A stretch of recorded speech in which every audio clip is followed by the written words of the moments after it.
가뭄이 시작된 지 3년이 지났을 때였습니다. 하나님께서는 드디어 때가 가까이 왔는지 엘리야에게 아합과 대면하도록 분부하셨습니다. 그래서 이제 이 엘리야는 아합을 대면하기 위해 가고 있었고, 그때 오바댜라는 사람을 만나게 됩니다.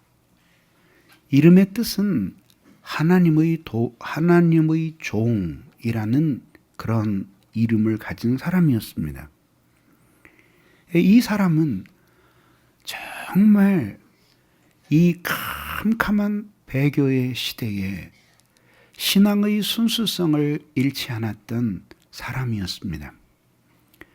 비록 선지자는 아니었으나 이 철저한 배교의 시대에 아합과 이스라엘을 반역하는 것은 곧 죽음을 의미하던 시대에 그는 누구도 할 수 없는 대담한 섬김으로써 하나님께 봉사했습니다. 이세벨의 잔인무도한 핍박으로 수많은 선지자들이 도륙당할 때에 그는 100명의 선지자들을 모아 각각 50명씩 토굴에 숨기고 그 선지자들이 먹을 것과 마실 것을 공급해주며 이 캄캄한 배교의 시대에 말씀의 종들을 보존하였던 것입니다. 이것은 우리에게 매우 커다란 교훈을 줍니다. 이 이야기가 이 설교의 본론은 아니지만 그러나 너무 중요하기에 잠깐 말씀을 드리겠습니다. 우리는 흔히 오늘날은 어디 가든지 말씀이 사라진 시대이고 교회가 교회다운 교회가 서지 않는 시대라고 서로 욕하고 돌을 던집니다. 그래서 나아지는 것이 무엇이 있을까요?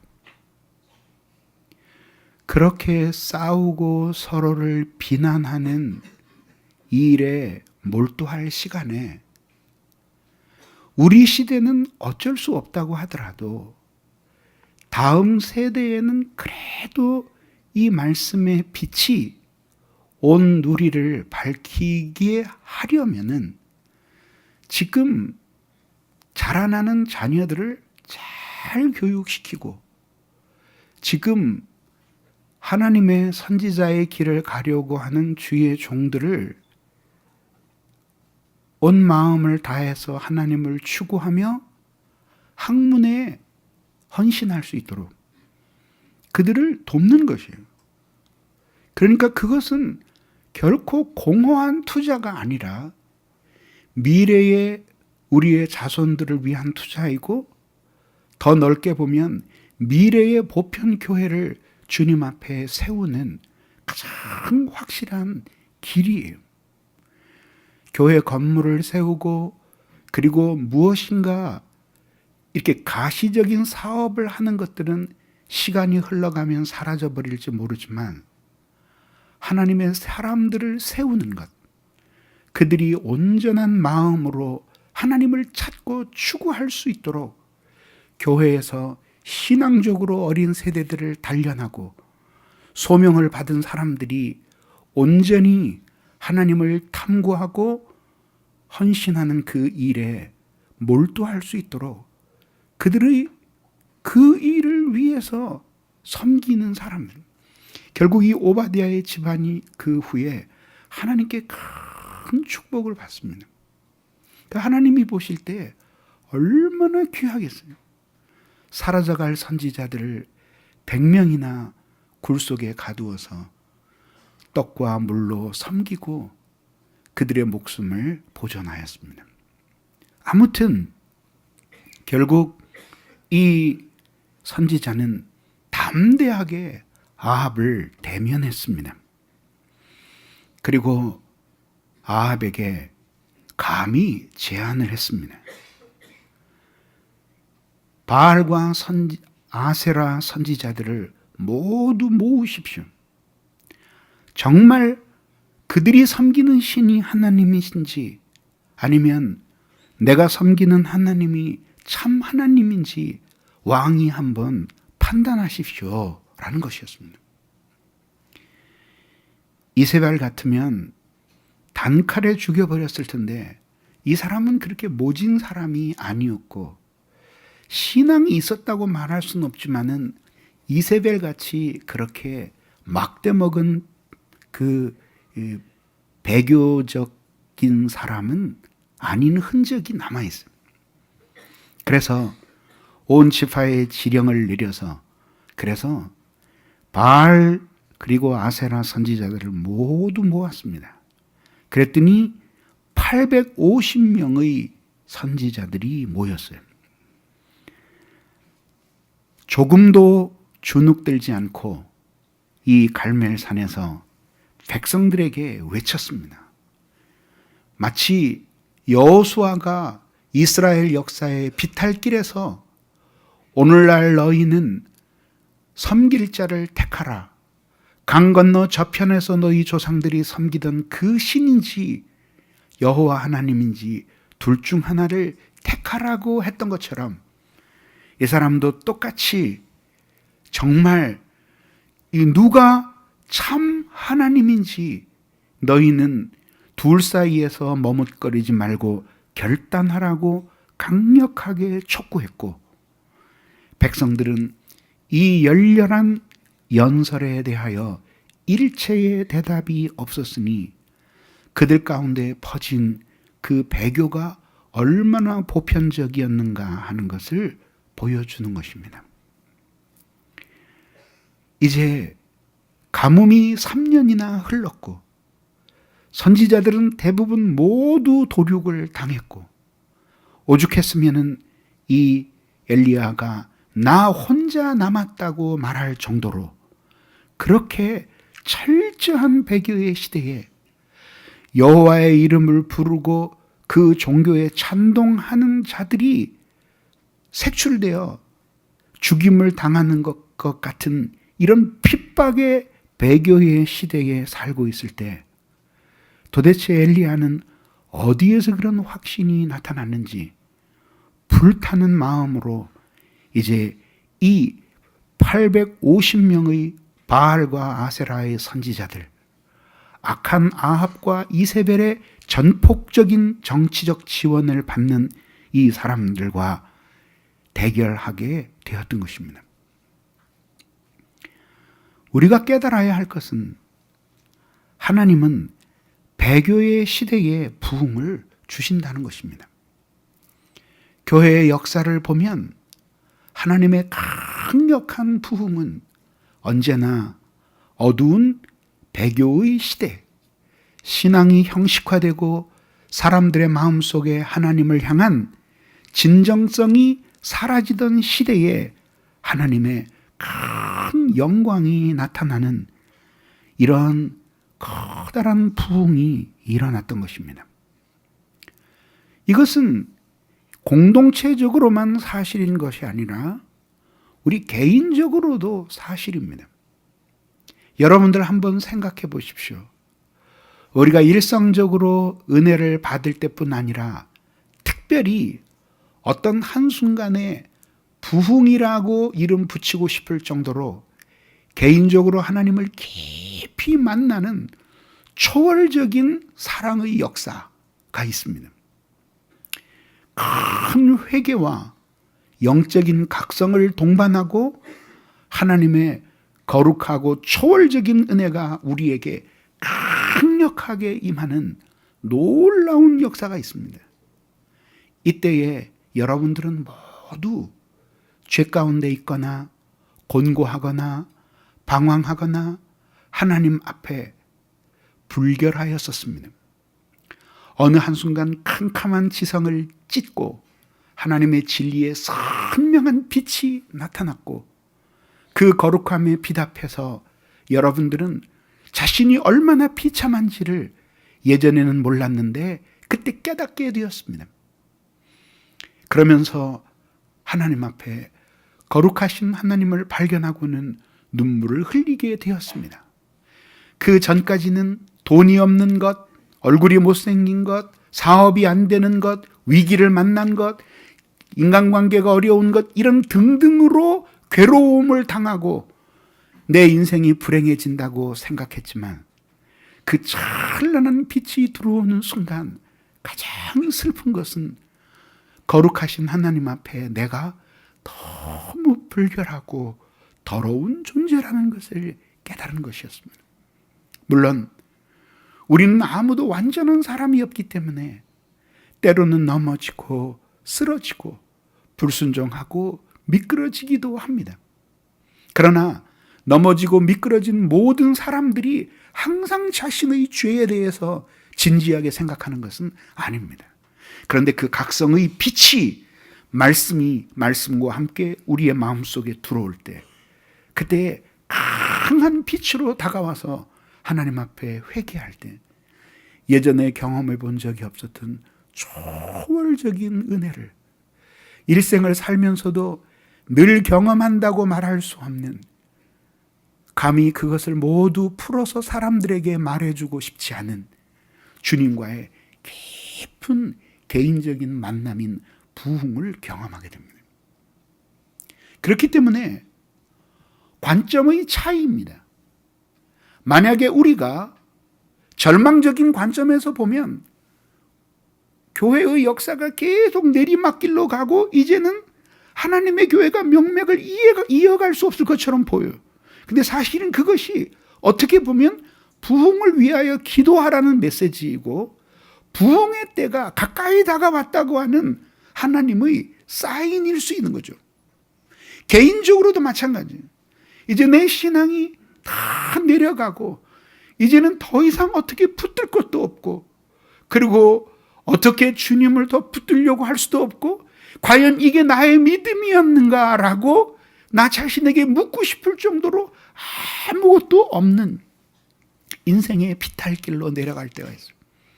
근데 그것은 결국은 거기서 하나님이 우리를 만나 주실 때가 가까이 왔다는 의미이고, 우리의 마음속에 하나님 말고 의지하던 모든 것들이 이제는 다 죽었다는, 죽어버린 그 시점이 우리에게 왔다는 것을 의미하는 겁니다. 그렇기 때문에 우리들이 절망의 관점에서 보지 말고, 하나님은 언제나 인간의 모든 희망이 끝난 절망의 그 지점이 하나님이 우리에게 주신 소망이 시작하는 지점이라는 것을 생각하면 영적인 부흥은 가까이 있는 것입니다.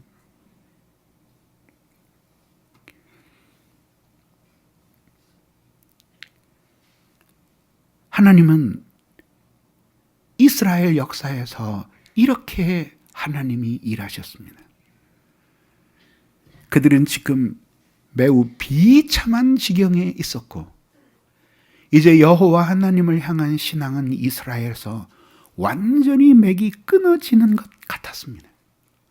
수많은 선지자들은 죽임을 당하고 850대 1의 결투를 갈멜산에서 벌이고 있는데, 누가 한 사람이 850명을 꺾고 이길이라고 생각할 수 있겠습니까?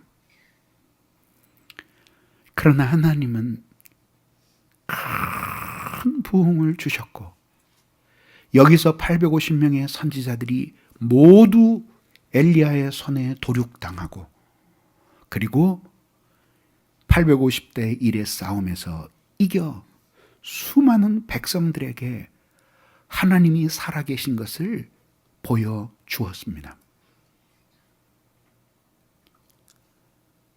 결국 우리의 인생에 있어서 위기와 절망의 순간도 어떻게 보면 하나님이 우리에게 이제껏 우리가 알지 못했던 하나님의 위대함, 하나님이 이전에 우리가 미처 알지 못했던 하나님의 크신 은혜의 세계와 능력의 세계를 우리에게 보여주시기 위함이 아니고 무엇이겠습니까?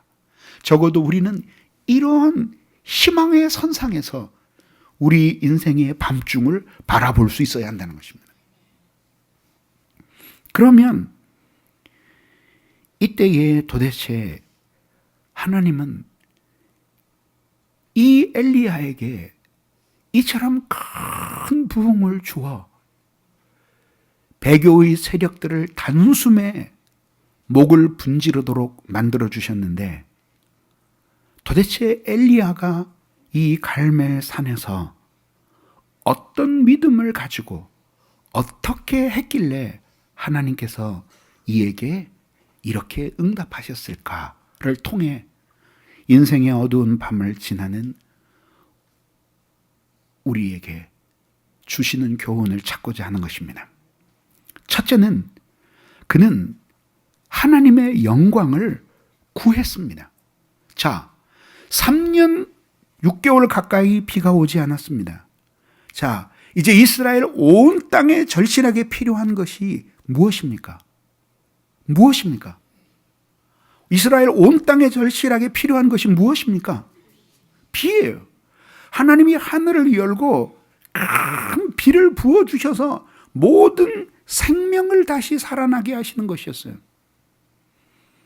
그러나 이 선지자는 비를 먼저 구하지 않았어요.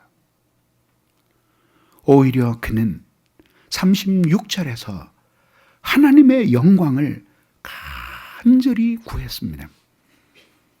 그는 말합니다. 아브라함과 이삭과 이스라엘의 하나님, 하나님이 이스라엘 중에서 하나님이신 것, 내가 주의 종인 것, 내가 주의 말씀대로 이 모든 일을 행하는 것을 알게 하옵소서 하고 간절히 부르짖었습니다. 이 선지자가 가슴을 찢으며 하나님 앞에 구했던 것은 비가 아니라, 이스라엘의 육체를 살리는 비가 아니라, 이 모든 백성들이 언약 백성으로서 하나님이 여전히 살아계시다는 사실을 인정하기를 원했고, 하나님이 살아계시다는 사실을 인정하며 하나님 앞에 경배를 드리는 사람들이 되기를 원했던 것입니다. 그러면서 그는 세 가지를 구하였는데, 첫째는 주님이 이스라엘 중 하나님이시라는 이 사실을 알게 되도록 구하였습니다. 사랑하는 여러분, 이스라엘의 위대함이 어디에 있습니까? 나라가 컸습니까? 아닙니다. 조상들이 위대했습니까? 애굽에서 종살이 하던 인종들이었습니다. 그들이 자랑할 것이 무엇이 있었습니까? 그럼에도 불구하고 그들이 애굽을 탈출하여 홍해를 건너고 광야를 지나 발달한 문명을 가진 이 가나안을 무찌르고 그 땅을 기업으로 쌓아 얻게 된 것은 무엇 때문이었습니까? 하나님이 그들을 자신의 소유로 여기셨기 때문입니다. 그리고 그들 중에 계셨고 그들과 함께 하셨기 때문입니다. 그래서 모세가 말하기를, 너희가 생각해 보아라. 이 세상에 있는 모든 민족들 중 하나님이 우리 이스라엘처럼 가까이 한 민족이 어디에 있었느냐 하고 물었습니다. 이게 이스라엘의 최고의 축복이었고, 이 세상 어느 민족에도 주시지 않은 특권이었던 것입니다. 그러나 이미 이스라엘은 배교와 그리고 가뭄 속에서 이 신앙을 거의 잃어버렸고, 빈들의 메마른 풀과 그리고 거친 모든 들판은 바로 그들의 심령을 보여주는 것 같았습니다.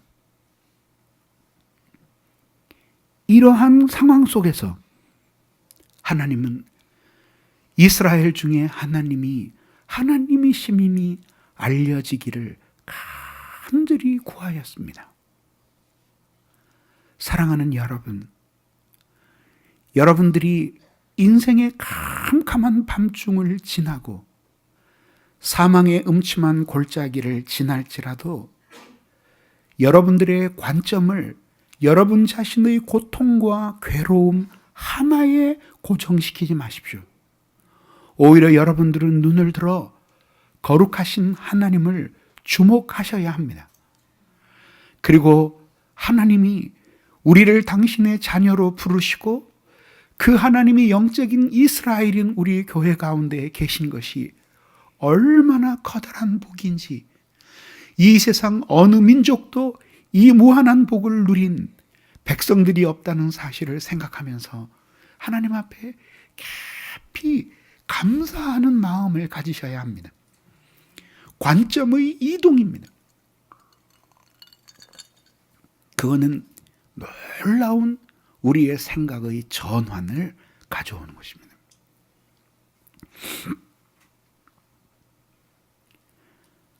그러면서 엘리야는 자신이 하나님의 종인 것을 알게 해달라고 간절히 빌었습니다. 이미 수많은 선지자들이 죽임을 당했고 바알과 아세라의 신들이 참 신의 종인 것처럼 행사하고 있었습니다. 결국 하나님은 하나님의 사람들, 하나님의 종들을 통해 당신의 성도들을 통해 알려지는 것 아닐까요? 하나님은 볼 수 없고 만질 수 없는 분이니 당신의 종들과 사람들을 통하여 알려지는 것은 너무나 당연합니다. 그런데 이 선지자는 하나님 앞에 당신이 하나님과 매우 특별한 관계에 있는 종이라는 것을 이 백성들에게 보여달라고 간절히 빌었습니다. 이스라엘 역사를 보면 하나님이 함께 하셔서 이들에게 영적인 부흥이 있을 때에는 주의 종들을 크게 보았고, 그리고 신앙을 잃어버리고 패역해질 때는 당신의 종들을 아주 하찮은 인간으로 취급했습니다. 이 선지자는 하나님 앞에 자기가 하나님의 종인 것을 보여달라고 간절히 빌었습니다. 돈과 학식, 아합과 친한 정치적 권력, 이세벨과 맺은 인척관계 같은 것으로 자기가 주의 종임을 드러내려고 했던 것이 아니라 하나님의 영적인 큰 부흥을 통해 자기가 하나님의 종인 것을 드러내 보여달라고 하나님 앞에 간절히 매달렸던 것입니다. 그리고는 자신이 행하는 이 일이 하나님의 뜻이라는 것을 하나님이 보여달라고, 그래서 이미 마음에 하나님이 없다 하고 조상들의 여호와 하나님을 버린 이스라엘 백성들 찢어진 마음 속에 다시 하나님이 살아계시기를 간절히 빌었던 것입니다.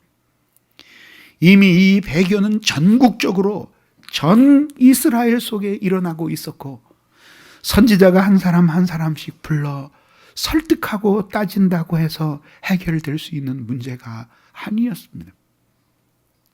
그래서 우리의 힘으로 할 수 없는 영적인 위기가 닥치고 곳곳에 회심하지 않은 사람들의 역사하는 힘들이 느껴질 때, 영적으로 그런 힘들이 느껴질 때 목회자의 마음은 가난해지고 하나님을 사랑하는 성도들의 마음도 찢어지게 됩니다.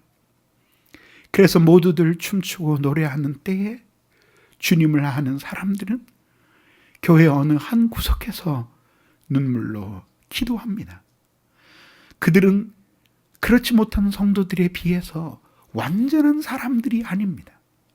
그들도 때로는 넘어지고 쓰러지는 사람들이었으나 지금은 서서 하나님의 영광을 앙망하는 사람들이고, 그렇게 주님을 멀리 떠나 배교에 가까운 길을 가는 그런 하나님과의 언약을 등지고 살아가는 족속들을 보면서 하나님 앞에 대신 은혜를 구하지 않을 수 없는 간절한 갈망을 하나님이 주셨던 것입니다.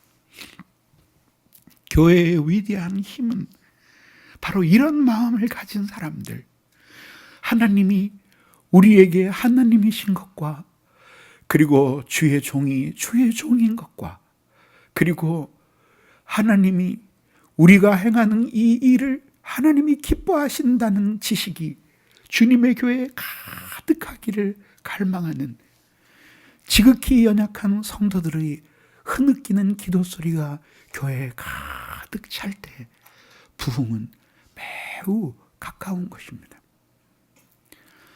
하나님의 거룩한 부흥은 수많은 사람들이 투표를 하고 결의를 함으로 말미암아 인간의 계획표대로 오는 그런 부흥은 거의 없습니다.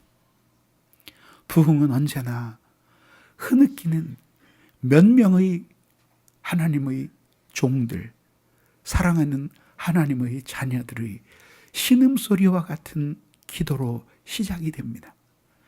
그들의 눈물, 가슴을 찢는 대리적인 회개, 그리고 회심하지 못한 영혼들을 위한 찢어지는 눈물과 교회를 향한 갈갈이 찢어지는 마음의 사랑은 부흥의 단비가 오게 하기 위하여 하늘에서 내리는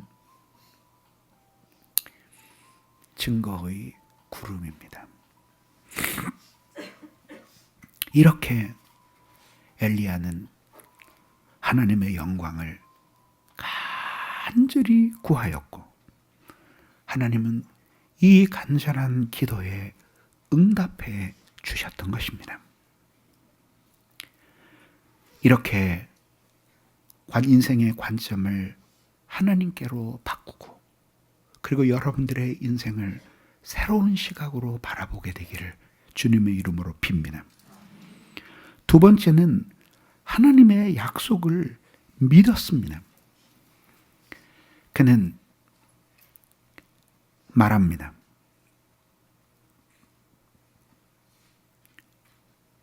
아브라함과 이삭과 이스라엘의 하나님 여호와여, 누구입니까? 자신이 얼굴도 보지 못한 사악한 조상들의 이름을 부르고 있습니다. 왜 그러면 자신이 보지도 못한 이 오래된 자신의 조상들의 이름을 부르고 있는 것일까요? 하나님이 그들에게 언약을 주셨기 때문이었습니다. 레위기 26장 12절에 보면 나는 너희 하나님이 되고 너희는 내 백성이 되리라. 이것이 이스라엘 백성을 향한 최고의 약속이고 이 약속 때문에 예수님이 임마누엘로 오셨고 예수께서 부활하고 승천하신 후 성령이 강림하셔서 우리 가운데 계시게 된 것입니다. 그는 하나님의 약속을 굳게 믿었습니다. 아합에게 가서 보이라 하나님이 말씀할 때에도 인간적으로 생각하면 아합은 지금 엘리야를 죽이기 위해서 혈안이 되어 있는데 부하에게 명령하는 손끝 하나 까딱하면 그는 죽을 목숨이었습니다. 그러나 그는 하나님이 자신에게 명령하신 대로 행하면 하나님의 뜻을 이룰 때까지 하나님이 자기를 홀로 버려두시지 않을 것을 굳게 믿었습니다. 이 믿음을 가지고 하나님 앞에 나아갔던 것입니다. 그리고 이 믿음이 바로 갈멜에서 그 대담한 대결의 제안으로 나타났던 것입니다. 그는 이미 하나님께로부터 받은 말씀이 있었고 이 갈멜산에서 믿음으로 850명의 선지자들과 겨루면 하나님이 결코 이 사람 엘리야를 고아와 같이 홀로 버려두시지 아니하시리라는 확신이 있었던 것입니다. 믿음의 기도는 하나님을 기쁘시게 합니다. 믿음이 없이는 하나님을 기쁘시게 할 수 없습니다. 어떤 처지에서든 우리들이 잃어버리지 말아야 할 굳센 믿음이 있습니다. 그것은 바로 하나님이 우리의 삶의 상황과는 상관이 없이 살아계시다는 사실. 그리고 두 번째는 그 하나님이 자기를 간절히 찾는 자에게 은혜를 베푸신다는 사실. 이 두 가지를 잊지 말아야 합니다. 어떠한 위기의 순간에도 하나님이 살아계시며 그분은 선하시다는 이 두 가지 사실을 놓치지 않는다면 우리는 거기에서 헤어나올 수 있습니다. 비록 그 웅덩이가 아주 깊지 않더라도 아무것도 의지할 것 없이 세길 웅덩이에만 빠져도 우리는 죽을 때까지 거기에서 홀로 나올 수 없습니다. 그러나 우리가 수십 길 웅덩이에 빠졌다 할지라도 만약에 그것을 잡고 올라갈 수 있는 줄만 드리워져 있다면 우리는 어떻게 우리의 몸을 묶어서라도 결국은 그 깊은 웅덩이에서 벗어나게 될 것입니다. 사람이 절망이 깊어서 좌절하는 것이 아니라 희망의 줄이 없어서 절망하는 것입니다. 아무리 상처가 깊고 고난이 극심해도 한 줄기 희망의 빛이 보이면 그 희망의 줄을 붙들고 거기서 벗어나올 수 있습니다. 그러나 만약 웅덩이가 매우 얕아도 추호의 희망의 줄이 보이지 않는다면 그는 거기서 죽은 목숨입니다. 그러므로 우리가 이렇게 인생의 깊은 위기를 만날 때에도 하나님의 약속을 굳게 붙드는 사람이 되어야 합니다. 그래서 어느 목사님이 책 속에서 아주 구체적인 제안을 했어요. 우리가 어떤 상황에 처해 있을 때 성경 전체를 통해서 우리와 유사한 상황에 놓인 예를 찾아라. 그리고 거기서 하나님의 사람들이 어떻게 했을 때 실패했고 어떻게 했을 때에 승리했는지를 교훈으로 찾으라.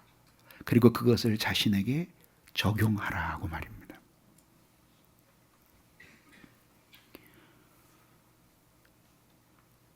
시험에 깊이 들고 마치 우리의 삶이 은혜의 단비가 그쳐 흉년이 든 것처럼 황폐해질 때에는 우리의 삶이 모질게 엉킵니다. 그리고 우리의 삶이 그렇게 막 엉킬 때 우리의 정신에는 혼란이 일어나요. 그래서 영적인 깊은 침체가 이 고난 속에서 함께 찾아오게 되는 거죠. 그래서 어려워도 성령 충만하고 기도할 수 있으면 어렵지 않아요. 왜? 하나님 앞에 오히려 그것이 자극이 되어서 우리를 간절히 기도하게 하는 거예요.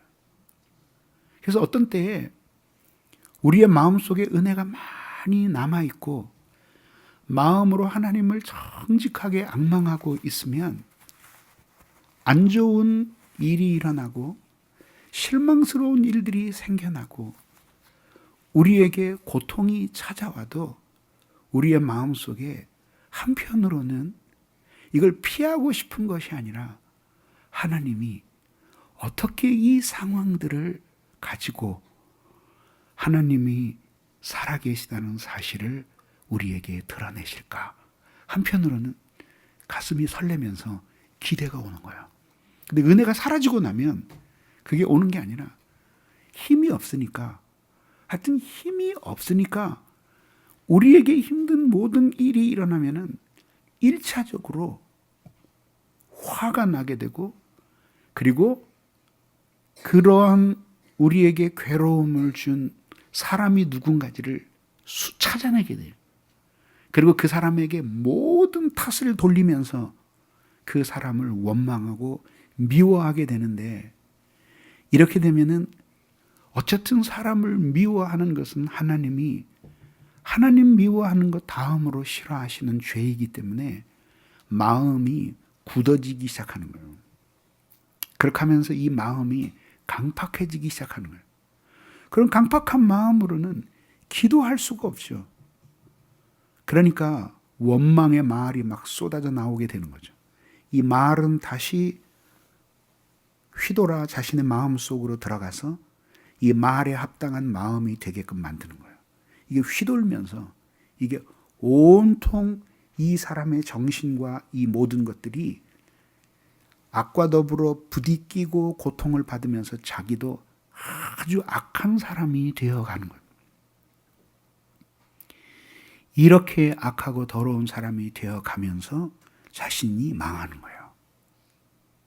그러니까 우리들이 보면은 질병 중에서 제일 무서운 게 뭐냐면은 면역력이 종식됐을 때 찾아오는 바이러스성 질환이에요. 여러분 보면은 최근에 황수관 박사 돌아가셨죠, 그죠? 아주 꾸준히 운동도 하시고 건강 관리를 아주 잘 하시는 분이래요. 그분이 그렇게 일찍 돌아가시리라고는 생각도 안 했죠. 그리고 늘 건강하라고 건강전도사 역할을 하시잖아요. 그럼 아주 즐겁게 사시고, 내가 보기에는 그분 물질의 욕심도 없으셔요. 굉장히 많은 돈을 사회에 환원하셨어요. 근데 폐혈증으로 돌아가셨어요. 폐혈증은 뭐냐면은 균이 혈액 속에 침투하는 거예요. 혈액은 어떤 특성이 있죠? 온몸을 도는 거예요. 그러니까 여기 한 군데 있으면 괜찮은데 온몸을 도는 거예요. 그런데 정상적인 사람은 그런 게 좀 들어와도 혈액 안에서 이 백혈구나 이런 것들이 작용을 해서 잡아 먹어버려요, 나. 그리고 딱 들어오면 막 확 동원령이 내려가지고 그것들이 막 새카맣게 몰려가서 잡아 먹어버린다, 이게. 그게 끝나는 거예요. 그런데 뭐 그렇게 되면 이제 막 피곤하고 막 그 힘이 들고 그러죠. 근육통이 오고 그러시면 괜찮아요. 근데 이미 그럴 수 있는 면역력이 현저하게 고갈이 됐어요. 면역력이 고갈된 게 표는 안 나요. 근데 바이러스가 침투할 때 대상포진이나 이런 걸로 막 나타나는데, 대상포진은 굉장히 위험한 병이에요. 왜 위험하냐면 당신 몸에는 이미 면역력이 고갈되었습니다라는 사인이에요. 그때 침투해서 혈액 속으로 들어오게 돼요. 그럼 그 균이 막 무슨 의학 강의하는 것 같은데 막 돌아다니는. 그러다가 이 균이 맛있게 먹는 부위에 집중적으로 달라붙는 거예요. 여러분 왜 몸살 나면은 이상하게 뼈 마디마디 쑤시잖아요. 뭐 이런 데가 아무데나 이렇게 쑤시는 게 아니라, 뭐 엉덩이가 이런 데 쑤시는 게 아니라 마디마디가 쑤시잖아요. 기가 막히게. 그게 뭐냐면 혈액 속에 있는 바이러스들이 그 연골 같은 게 제일 맛있으니까 그걸로 새카맣게 달라붙는 거예요. 그걸 막 뜯어먹는 거예요. 그게 바이러스가 달라붙어가지고 이 우리의 몸의 연약한 부위에 딱 달라붙어서 그걸 막 파먹는 거예요. 한번 손상되면 어떤 거는 회복이 안 되는 거예요. 그러면서 그게 삽시간에 퍼져서 불과 24시간에서 36시간 안에 절명하는 거예요. 무서운 병이에요. 그렇기 때문에 결국 우리에게 필요한 것은 뭐냐면은, 우리는 인생을 살면서 결국은 수많은 난관과 시련을 만나게 되고, 나를 사랑하고 인정해주고 그러는 사람만 만나는 게 아니라 나를 싫다는 사람도 만나고 내가 마주하기 싫은 상황을 만나기도 하는, 이게 결국은 죄가 들어온 다음에 우리의 인생의 숙제예요. 그런데 그것을 거기서 수많은 것들을 만날 때 이것을 이겨낼 수 있는 하나님의 은혜의 저항력이 우리에게 필요합니다. 그래서 우리들이 평소에 신앙생활을 잘해야 하는 것입니다. 평소에.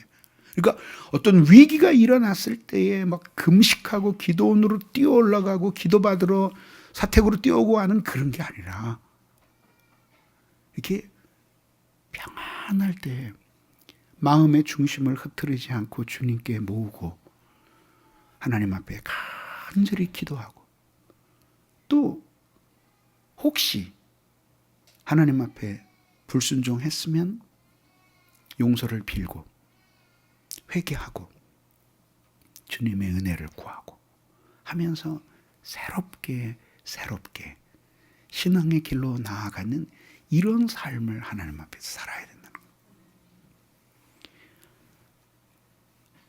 어쨌든 하나님의 약속을 굳게 믿고 하나님이 이스라엘을 고아와 같이 버리지 아니할 것이라는 것, 그리고 하나님이 당신의 종을 내치지 않을 것이라는 것을 굳게 믿으며 이 선지자는 온전한 믿음으로 하나님의 약속을 굳게 붙들었습니다. 그리고 그 약속에 자신을 맡겼습니다. 인생의 밤을 지나는 여러분들에게는 어떤 약속이 있습니까? 그 약속을 발견하고 굳게 붙드는 여러분들이 되시기를 바랍니다. 그래서 환난이 올수록 예배 잘 드리세요. 거기서 주님 만나면 해결의 길이 보입니다. 세 번째는 하나님의 능력을 구했습니다. 37절에 말합니다. 여호와여 내게 응답하소서, 내게 응답하소서. 이 백성에게 주 여호와는 하나님이신 것과 그들의 마음을 되돌이키심을 알게 하옵소서 하고 간절히 하나님 앞에 기도했습니다. 이 기도를 다 보면 정말 놀라운 것은 불을 구한 게 아니었어요. 불을 내리는 신이 여호와인 줄을 알자 해놓고도 막상 기도 속에는 하나님 앞에 불을 내려달라고 열렬히 불만을 위해서 기도한 게 아니라 하나님의 능력을 구했는데, 그 능력이 무엇이냐 하면은 여호와가 하나님이시라는 것, 굳어질 대로 굳어져 이 세상의 우상에 달라붙어 있는, 들어붙어 있는 이스라엘 마음을 뜯어서 하나님을 향해 새롭게 살게 하는 이것을 위해서 하나님 앞에 간절히 빌었습니다. 그리고 간절히 하나님 앞에 매달렸습니다. 그는 이렇게 말했습니다. 여호와의 선지자라고는 나만 홀로 남았거늘 바알의 선지자는 450명이로다.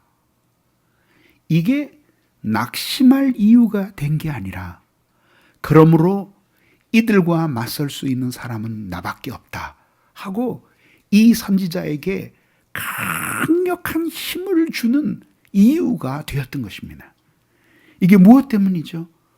이제 나의 육신의 힘, 정치적인 힘으로는 이 450명을 꺾을 수 없으니 하나님이 나에게 능력을 주셔야 합니다 라는 간절한 기도였고, 사실 이 선지자가 간절히 되찾고자 했던 것은 450명을 죽여버리는 것이 아니라 하나님을 멀리 떠나 주님을 아는 참된 지식에서 벗어난 배교의 길을 가고 있는 사랑하는 이스라엘 백성들이었습니다. 이 백성들을 향하여 그는 찢어지는 마음으로 이 탈교자들의 마음을 하나님께서 돌이켜 주시도록 간절히 빌었고, 그리고 이것이 바로 이 선지자로 하여금 하늘로부터 오는 큰 능력을 구하는 동기가 되었던 것입니다. 사랑하는 여러분, 오늘 이 선지자를 보십시오. 초라하지 않습니까? 바알 선지자들, 아세라 선지자들은 정치적인 지원을 받으며 아세라 이세벨과 아합의 전폭적인 지지를 받으며 어떤 의미에서 백성들의 지원 내지는 묵인을 받으며 이 산에 올라왔고, 그들은 후원자들이 지면에 가득하였습니다. 아마 이 선지자들 누구도 밥을 굶주리다가 온 사람은 없었을 것입니다. 그러나 엘리야는 사르밧 과부집에서 떡 한 조각 얻어먹고 이렇게 목숨을 연명하다가 온 사람이었고, 어디에도 엘리야의 동료는 없었습니다. 그리고 이세벨과 아합은 그를 죽이고자 하였습니다. 사면을 돌아보도 엘리야의 편은 아무도 없었습니다. 절망할 만한 상황이죠. 낙심할 만한 상황이죠. 모든 것을 포기하고 상황 뒤에 숨어버리고 싶은 그러한 지금 사태이죠. 그런데 어디서 이렇게 놀라운 힘이 나왔을까요? 오히려 그는 자신 홀로 남았기 때문에 하나님 한 분 이외에는 자기를 지켜주실 분이 없고, 하나님 한 분 이외에는 자기를 사랑해 주시고 이 난관에서 자기를 헤쳐나가도록 붙들어 주실 만한 분이 없다는 사실을 굳게 믿었습니다. 그러면서 하나님 앞에 간절히 매달리며 하나님의 능력을 구했습니다. 그 능력이 하늘을 찢고 땅을 가르는 능력이 되기보다 먼저 하나님을 멀리 떠나 우상 숭배에 빠진 이스라엘 백성들의 마음을 때려 하나님이 그들의 마음을 녹여 하나님께로 돌이키게 하심으로써 하나님이 정말 희망이 없는 배교자들을 바꾸어 하나님 앞에 돌아오게 하시는 위대한 하나님이시라는 사실을 이 탈교자들을 위한 간절한 기도 속에서 보여주었던 것입니다. 이것이 바로 믿음입니다. 선지자가 하나님을 향한 간절한 믿음을 가졌더니 850대 1이라는 이유가 좌절하고 주저앉게 하는 것이 아니라 하나님을 간절히 붙들게 하였고 하나님 의지하게 하였습니다. 주님이 자기를 고아와 같이 버려두지 않으시고 선조들에게 약속하사 젖과 꿀이 흐르는 땅으로 인도하기까지 보호해주고 지켜주셨던 이스라엘을 향한 하나님의 사랑을 주님이 거두지 아니할 것이라는 깊은 확신을 가지고 이 선지자는 하나님께 능력을 간절히 구했던 것입니다. 사실 우리가 공동체적으로도 우리 자신을 돌아볼 때 이렇게 하나님의 능력이 아니면 아무 희망이 없을 것 같은 낙심한 때를 얼마나 많이 경험합니까? 아무리 돌봐도 변화되지 않는 영혼들, 또 개인적으로는 무엇인가 자신의 상황을 개선해 보려고 때로는 용을 쓰고 움직여도 마치 굳센 밧줄에 묶인 것처럼 잠시 후 움직이다가는 다시 밧줄에 묶여 뒤로 나동거라지고 마는 자신의 초라한 모습을 발견할 때가 많이 있는 것입니다. 그리고 우리는 몇 번 믿음 없이 그렇게 시도해 보다가 어느 순간에 그저 이렇게 매여 사는 것, 운명에 얽혀 사는 것이 나의 팔자구나 하고 주저앉아 버리게 됩니다. 그러나 오늘 선지자는 이 850대 1의 현장이 모든 백성이 탈교의 길을 가고 있는 이 배교적인 상황이 그에게는 하나님의 능력이 아니면 안 된다고 하나님께 간절히 매달릴 수밖에 없는 한 기회가 되었던 것입니다. 그리고 하나님은 이렇게 당신을 향해 간절히 매달리는 한 사람의 마음속에 타오르는 불꽃과 같은 열망을 사용하셔서 3년 6개월 동안 닫혔던 하늘의 문을 열고 단비를 내리시기 전 불을 먼저 내리셔서 이 모든 것을 태워 과연 하나님이 이 탈교의 역사 가운데 여전히 살아계시고 그들의 여호와시라는 사실을 입증해 보여주셨던 것입니다.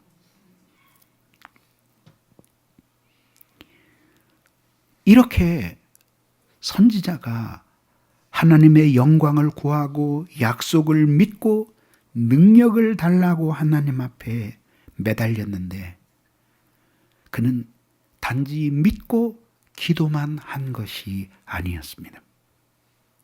하나님께 헌물을 드렸습니다. 다시 말해서 주님께 바쳐질 제사를 올렸던 것이죠.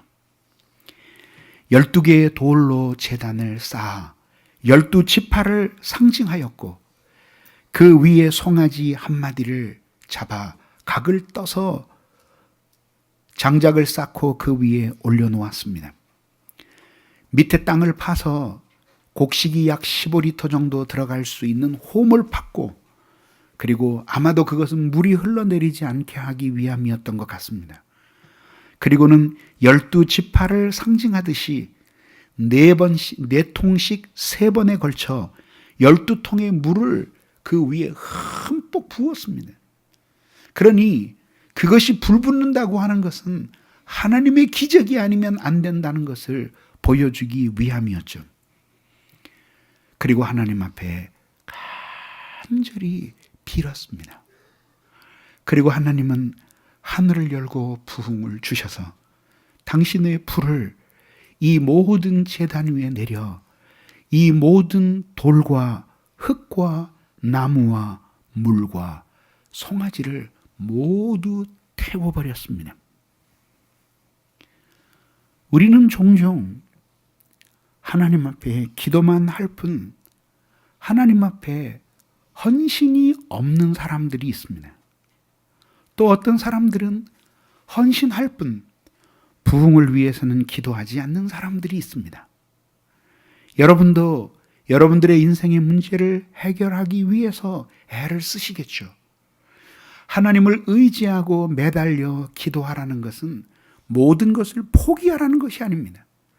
여러분들이 경제적으로 어려우면 도움을 구할 때를 찾고 여러분들이 벌어서 먹을 수 있는 생업에 종사해야 합니다.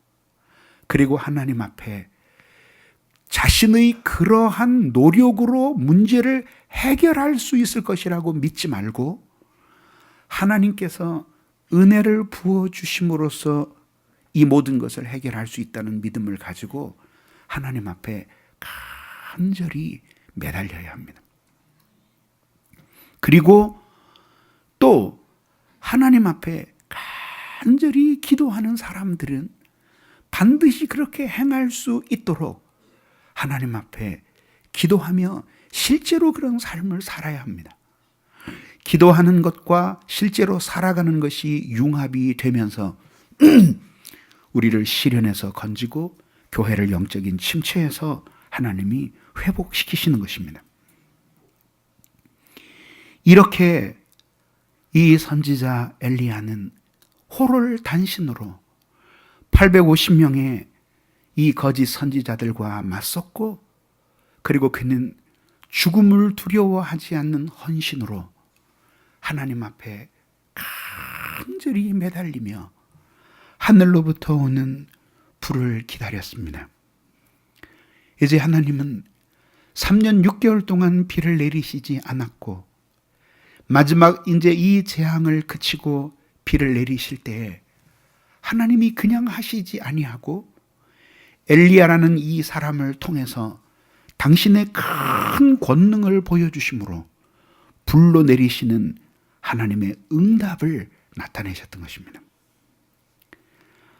하나님께로부터 오는 위대한 부흥을 어찌할 수 없는 현실 속에서 간절히 구하였던 이 엘리야 한 사람의 간구와 순종은 커다란 변화를 가져왔습니다. 이제 여호와의 신앙이 모두 꺼져가고 그리고 이스라엘 백성들 속에 절망이 밀어닥칠 때에 하나님께서는 갈멜산의 이 불기둥을 통하여서 하나님이 만천하에 살아계신 것과 이스라엘 모든 백성들을 위한 당신 자신의 약속과 모든 관계를 끊어버리지 아니한 것을 보여주셨던 것입니다. 이 엘리야는 살기 위해서 아합에게 나아간 것이 아니라 죽기 위해서 나아갔고, 그리고 비를 내리기 위해서 나아간 것이 아니라 하나님의 능력이 임하기를 바라며 나아갔습니다. 그때 하나님은 두 가지 모두를 이 엘리야에게 주셨던 것입니다. 사랑하는 성도 여러분, 오늘 우리 앞에 펼쳐진 현실이 어떨지 두 가지로 적용을 함으로써 이 설교를 맺으려고 합니다. 먼저 여러분들은 여러분 자신의 모든 인생살이에만 매여 있는 마음을 뜯어서, 그래서 하나님의 시각으로 교회와 그리고 이 세상을 바라볼 수 있는 시야를 가지셔야 합니다. 지금 이 세상의 어두운 밤중이 어디쯤 왔는지를 물어야 합니다. 그리고 이렇게 모든 사람들이 어느 곳에서도 신이 없다고 말하는 이 무신론의 시대, 불신앙의 시대에 하나님이 교회를 남겨두신 것은 도대체 무슨 의미를 갖는지를 물어야 합니다. 그리고 여러분들은 하나님 앞에 내가 단지 한 사람이 아니라 이렇게 사랑하는 지체들과 모두 엮여져 머리이신 주 예수 그리스도께 접붙여져 있는 하나의 몸으로서 이렇게 배교의 시대, 탈교의 시대에 어떻게 하서든지 이 사람들을 하나님께로 돌이키고 온 땅에 하나님을 멸시함이 가득 찬 이때에 주님의 영광을 드러내게 하기 위하여 하나님이 우리를 부르셨다는 사실을 굳게 믿어야 합니다. 그리고 그 소명에 불타는 마음을 가지고 우리는 마음을 다해서 교회와 조국교회, 그리고 나아가서는 우리 시대의 이 보편 교회들을 위해 간절히 기도해야 합니다. 왜냐하면 우리 한 사람 한 사람의 이 세상에서의 운명은 이 세상에 있는 그리스도의 교회의 운명과 나뉘어지지 않기 때문입니다. 그래서 주님은 이 세상에 있는 모든 교회들이 당신의 몸이고 살이기 때문에 교회가 잘못될 때 주님은 그 교회 때문에 아프시고 그 교회가 영적으로 번영하고 올바를 때 주님은 그 교회를 통하여 기쁨을 얻으시는 것입니다. 그래서 매일매일 여러분들은 교회와 그리고 목회자들과 조국교회와 그리고 이 땅을 위해 기도해야 합니다. 원망하고 불평하고 시비하고 욕하는 대신 주님이 죄인들을 마음에 품고 기도하셨던 것처럼 그렇게 조국의 교회를 사랑하는 마음으로 꼭 품고 어느 작은 교회도 무시하거나 얕잡아 보지 말고 교회를 모두 끌어안고 하나님께서 이렇게 하나님의 말씀의 빛이 사라지고 곳곳에서 하나님을 진실하게 경외하는 사람들이 적어지고 있는 이때에 돈으로, 인간의 지식으로, 그리고 인간의 변론으로 이 상황을 개선할 수 없으니 하나님 하늘을 열고 강림하사 우리 모든 사람 가운데 찾아오시고 대적하는 자들을 풀의 섭과 같이 사르시고 독사의 자식과 같은 사람들까지라도 하나님이 그 마음을 녹여 용서해 주시고 하나님 사랑의 품으로 돌아올 수 있게 해달라고 교회를 위해 많이 기도해야 합니다. 언제나 우리의 마음에 교회를 사랑하고 그리스도의 이 모든 교회들이 이 어두운 세상에 빛이 되기를 하나님 앞에 빌어야 합니다. 이것을 여러분 개인의 삶에 적용해 봅시다. 사랑하는 여러분, 엘리야는 좌절할 이유가 여러분보다 많은 사람이었습니다. 가족도 없습니다. 동료도 없습니다. 친구도 없고 자기를 위해 기도해 줄 동료 선지자들도 하나도 남아있지 않다고 생각했습니다. 자신의 목숨은 간사한 이세벨과 아합의 손끝 하나에 달려 있었습니다.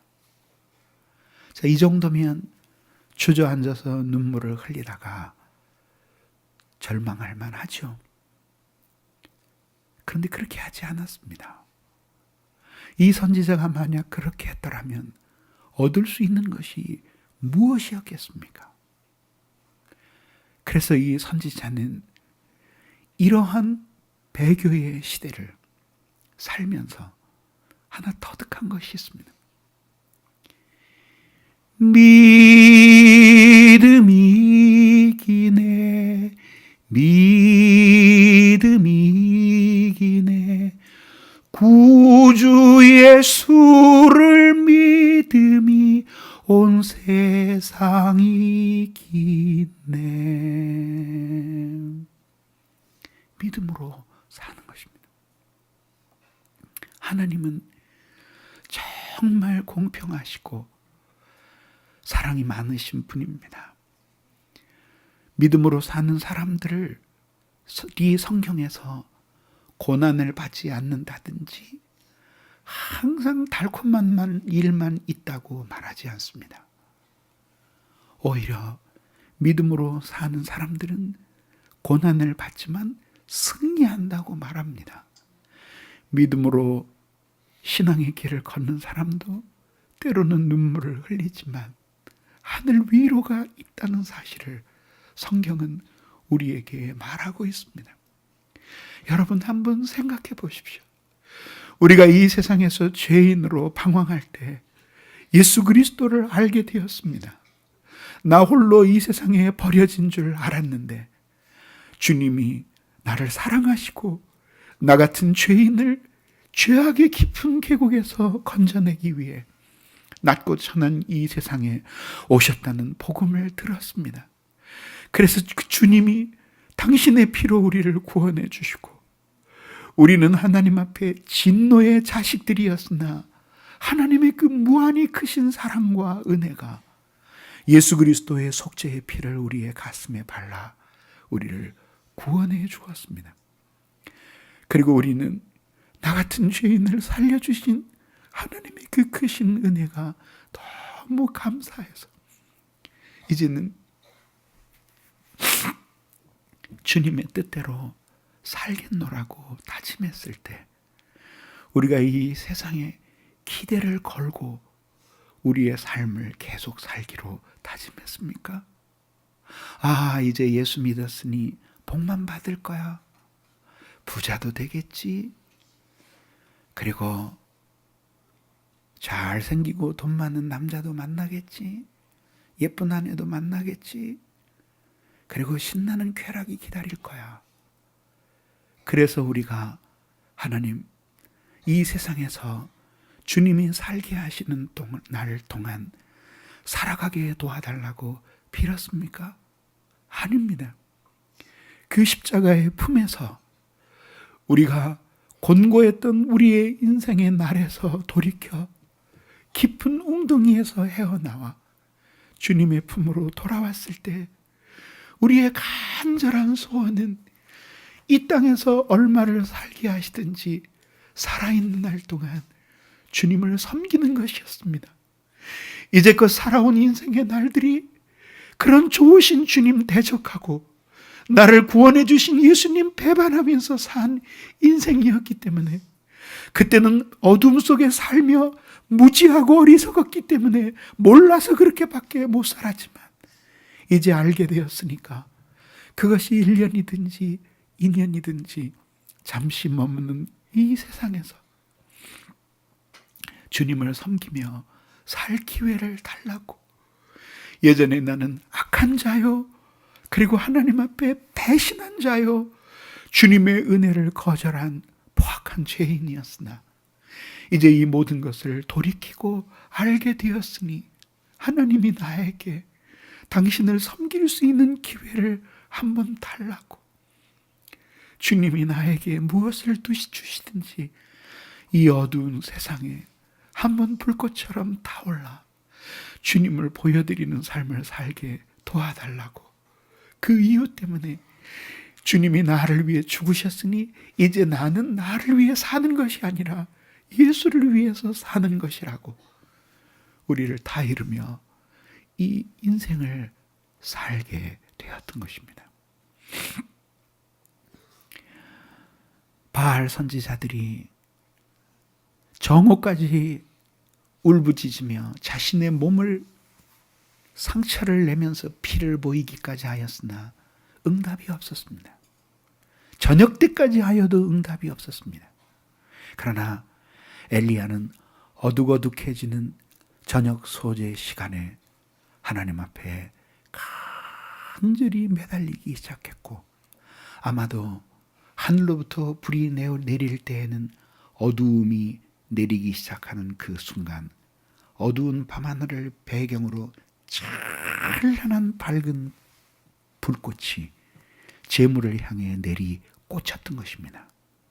그리고 활활 타올랐던 것입니다. 이 모든 것들이 타오를 때 이스라엘 백성들에게 있는 불신앙도 함께 타오르기를 바랬을 것입니다. 사랑하는 여러분, 인생의 어두운 밤은 태양이 와야지만 반드시 빛을 비추는 것이 아닙니다. 하늘로부터 오는 제3의 불이 있습니다. 그리고 그 불은 이렇게 우리의 인생을 바꾸어 놓고 교회의 역사를 바꾸어 놓습니다. 사랑하는 성도 여러분, 내가 오늘 여러분과 똑같은 인생의 길을 걸어왔던 신앙의 동료로서, 그리고 여러분들을 목양하도록 불러주신 하나님의 종으로서 모든 사랑으로 여러분들에게 간절히 호소합니다. 절망하지 마십시오. 여러분들은 절망할 사람들이 아닙니다. 하나님은 우리의 편이시고, 우리가 잠시 이렇게 지고 있다면, 우리가 잠시 깊은 침체에 들었다면, 우리가 잠시 이런 재앙과 어려움을 만나서 가뭄과 환난 속에 있어 우리의 생명을 부지할 수 없는 가무로 메마른 땅에 있다면, 주님이 진노하셔서 여러분들을 짓밟으시는 것이 아니라, 그렇게 하지 않고는 여러분들이 주님께 돌아올 가능성이 없기 때문에 이스라엘 백성처럼 굳어진 여러분들의 마음을 때리고 계시는 줄을 믿으시기를 바랍니다. 주님 앞에 돌아갑시다. 그리고 오늘 하나님이 어떠한 일이 있어도 나를 위해 자기 아들까지도 아낌없이 내어주신 하나님이신데, 그 하나님이 설마 나를 버리시리랴, 이런 깊은 확신을 가지고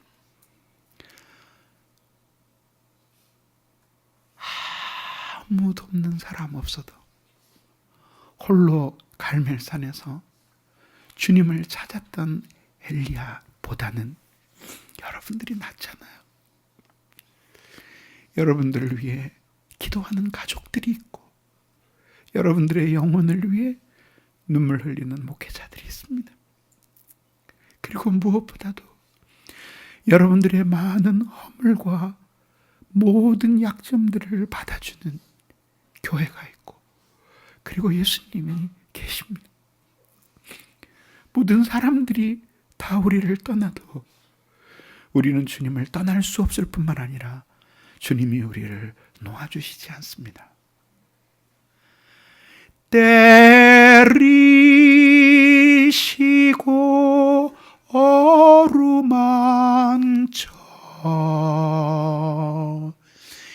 위로해 주시는 우리 주의 넓은 품으로 어서 돌아오 어서 이렇게 주님께 돌아와 큰 부흥을 경험하는 사랑하는 성도들이 되기를 바랍니다. 그리고 여러분들이 언젠가는 그렇게 이 집회에 참석해서 절망 속에서 그 좋으신 하나님을 만난 것을 기쁨으로 간증하는 모습을 꼭 보고 싶습니다. 기도하겠습니다.